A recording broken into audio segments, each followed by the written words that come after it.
Hey guys, this is text message 4, and this is a free-for-all on radiation. I'm using the G11 with no attachments, ice camo, claymores, all the good stuff. And this is my first commentary. I finally got a dazzle, finally got some editing programs, and I decided I'd put up a video too. And I was like, this is a pretty cool video, it's about 30 and 5 I think, so I was like, I'll put it up, no big deal. But anyways, yeah, I'm using the G11. I recently unlocked this gun because it was recommended to me from a few of my friends. They were saying it's a really good gun, and so far I actually really like it. It has a really quick fire rate, 3-round burst, so it's like similar to the M16, but it tends to get more one-shot kills. Like it does more damage overall, in my opinion. My kill streak layout would be, I think, spy plane, care package, and chopper gunner, and I actually end up getting all 3 of them in this game. But one of the topics I did want to talk about regarding Black Ops, I really like this game. It's really balanced. Just everything about it, in my opinion, is really good. There were just a few things that Treyarch could have done better, but you can't expect everything to be perfect. Well, first, this is gonna start a controversy. The issue with the quickscoping. Now, I think his name is JD2020 said quickscoping is cheap and all that stuff. I'm sure you guys have heard. And I agree and disagree on the subject. Like, I understand because if you and another person are standing next to each other, he has an ACR and you had an intervention, and he aimed on the site with his ACR and you aimed on the site with your intervention at the same time, the person with the intervention would win, and that's true. But you also have to take into consideration the amount of skill it takes to quickscope as well. I mean, yeah, you get lucky, but you get lucky with anything. That's not really a valid argument. It takes a lot of skill, and a lot of people in Modern Warfare 2 days practice a lot on quickscoping. Some people made it, that's all they really did. Like me on Modern Warfare 2, I never really used guns. I used just nothing but sniper rifles. It was my hobby. I like it. And I just don't feel that it was a good idea for them to completely nerf it this much, to the point where it's not even, you can't even shoot perfectly straight and get a shot. I mean, yeah, maybe reduce the sway a little bit, or increase the sway a little bit, excuse me, but not as much as they did. It's like, it's not even making it, it's making it so regular sniping is more difficult even. And the people who enjoyed sniping regularly in the other games can't even do it as well now because they nerfed it too much. And I feel that they could have gone about the situation a little better, but I'm not going to criticize Treyarch too much because I love World at War. World at War had its flaws too, just like any other game, but I still really enjoyed it. I definitely liked the game. Zombies was great, one of the best ideas ever. And multiplayer was fun. The guns were bad, but the maps were great. The DLC was great. Treyarch always kept up with the community and what they wanted. Like, if there were a problem in the community and everyone knew, people knew it was a problem, Treyarch was quick to fix it. They had a patch out in maybe a week. Even with like the server connection issues they had with PlayStation and Xbox, Treyarch fixed it already. They're fixing most of it. Granted, the patch was a little bit of a failure because it's still causing some minor issues, but at least they made an attempt, and they made. That's what I like about Treyarch as opposed to Infinity Ward. Infinity Ward just kind of left their game alone. They kind of after a certain point they stopped messing with Modern Warfare 2. They were just like, okay, these guys are gonna play it whether it sucks or not. We don't need to fix it because everyone loves it. And they just kind of, it seemed like they had a big-headed type of attitude about it. Maybe, I don't know. That's just coming from my head again. But Modern Warfare 2, I liked the game, but there was just too much stuff going on. There was like way too many flaws in the game. Too many things that they just refused to fix. And as a result, I actually went back to playing World at War and Call of Duty 4 because those two games were the best.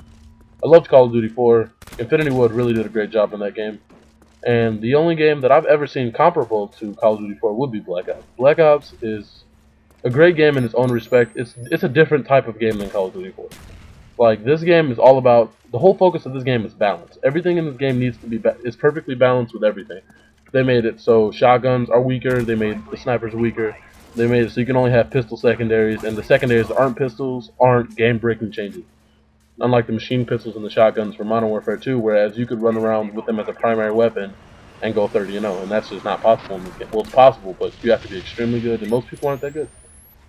And that's just how it is. I like Treyarch's way of making games. The graphics in this game aren't quite as good as Modern Warfare 2, but it's traded for the great gameplay, the great ideas they put into the game, like how you can interact with the maps. You can press this panel and open up the middle door.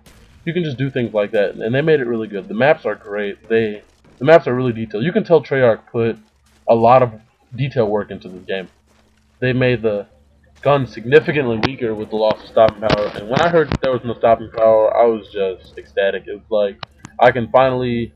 It won't be a situation whereas I'm holding a much more powerful gun like in Modern Warfare 2. If somebody were holding a pistol or even like a Vector, even any sort of weak gun, and you had the Scar, the TAR 21, they could mow you down in 2 seconds because they had stopping power and you didn't, and it brought an air of unrealism to the game as if like you couldn't even select the second perk besides stopping power because stopping power was so vital as so you wouldn't get killed. Because there were people running around with guns such as the UMP and the Scar and the TAR, as I mentioned, and those guns are just so overbearing that you can't do anything, especially if you do not have stopping power. And the guns were so commonly used that it forced you to do so. And stopping power, the removal of stopping power made it so it's a much more skill-based game. It takes more shots to kill overall. You have to aim so much better to even kill anyone, especially at range, because the out of range damage in this game it seems to be really reduced, and as it was in Modern Warfare 2. Maybe it's just me, I'm not sure, but it seems like when you're out of range, it even takes up to 7 bullets to kill somebody, and then the recoil doesn't help the guns because all the guns have extreme recoil now. I won't say extreme, but they have much higher recoil than they did in past Call of Duty games. So they've made it so not only do you have to do more damage and keep sustained fire at an enemy, but they've also made it more difficult to do so. So as a result, the game becomes more difficult to.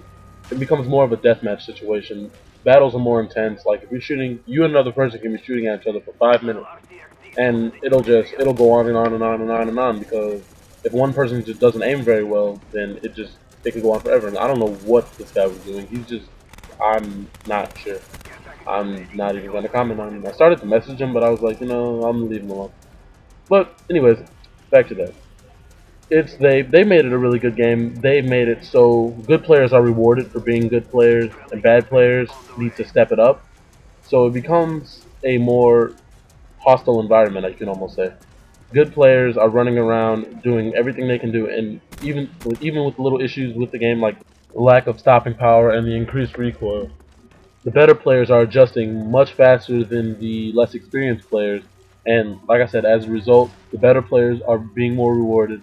They're getting more kills. They're running around, playing how they normally play, basically, a little with slightly more difficulty, but for the most part, playing as they usually do, and not finding it a problem. Whereas the not as good players, less experienced, they're having trouble, and it's causing the entire Call of Duty community to become better players overall. And I think Treyarch took they took a lot of tips from Modern Warfare 2 about what not to do, I guess you could say. And this is the most failed chopper gunner I've ever had in my entire life. I actually died while I was in the chopper gunner because I was having so much trouble killing people with it for some reason. I'm not really sure. I don't really know. But this is coming to the end of the video, and I want to thank you guys for watching the video. If you like the video, then press the like button, subscribe, and do all that stuff. I really appreciate it. It really helps me out. And thanks for watching, guys. 30 and 5 Radiation. See you guys later. Bye.